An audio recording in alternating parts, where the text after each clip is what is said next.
The one change, what's with Allen's and hamstring injuries at the moment? Yeah, that wasn't ideal. So Naj was having a great start to her season, but pulled up during the third quarter, I think, and obviously couldn't get through the game. So she'll be out for probably 3 to 4 weeks, which is clearly disappointing for her. But I guess just part of footy, unfortunately.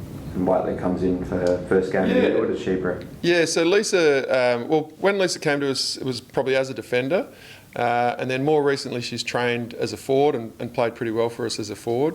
But we just think her contest, her aerial, and the fact that Naj has probably been playing as that third tall defender, that was probably the need for this week. And we're really happy that Lisa gets an opportunity. She deserves an opportunity. How much of it is a struggle now for you guys? I mean, you spoke before the first game of the season how much Sarah going out was a pain. Now, how tough is it for the team to sort of rally around now you've got another defensive injury? Yeah, so having injuries all in the same area of the ground isn't ideal.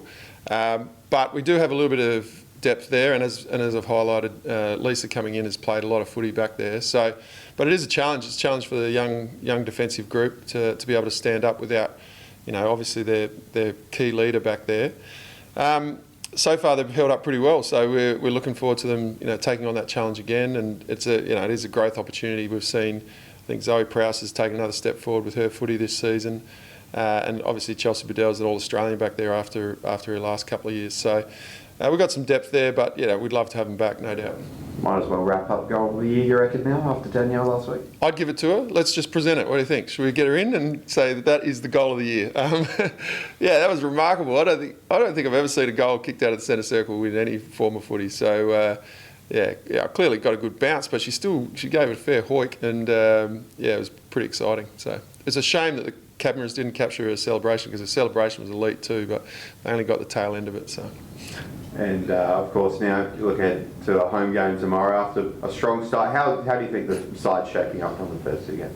Yeah, really happy with the first 2 matches. Essendon are in pretty good form as well, so they're 2 and zip, sitting 5th on the table. So it's going to be a really good matchup. And we go back to Unley this week, and we've always had really good support there.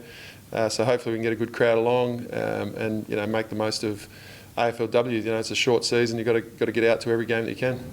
Just wanted to touch on Denny Bowenhagen. She's been an emergency, obviously, for the last couple of weeks. How difficult has it been for her to sort of come back in after such a long layoff of not being able to play? How's it been for her? She's doing remarkably well. She's ahead of where I thought she would be at this point. Her running and her capacity is almost back to her elite level. And some of her contest work has been outstanding as well. The challenge for Den is there's a pretty good team running around out there at the moment, and her primary role historically has been through the wing, and our wingers are playing pretty well. So it's not a situation where she's in bad form. She's actually in really good form. She's training really well. She's just got to wait for that opportunity to present, and I'm sure when it does, she'll be ready to roll. Where do you think the side's sort of shaping up with such a short season? You sort of go through 2 games and you're almost a third there after next week. Where do you think you're shaping up? It's probably a bit too early to tell. I think it's our 2 games have been really strong, particularly the second halves in both those games. But we probably haven't played our absolute best footy. Last week I was really pleased with the way we adapted to the conditions, because they were, it was really challenging conditions-wise. So today, Saturday looks like it's going to be pretty good weather. So hopefully we'll get a bit of a read on where we are after Saturday.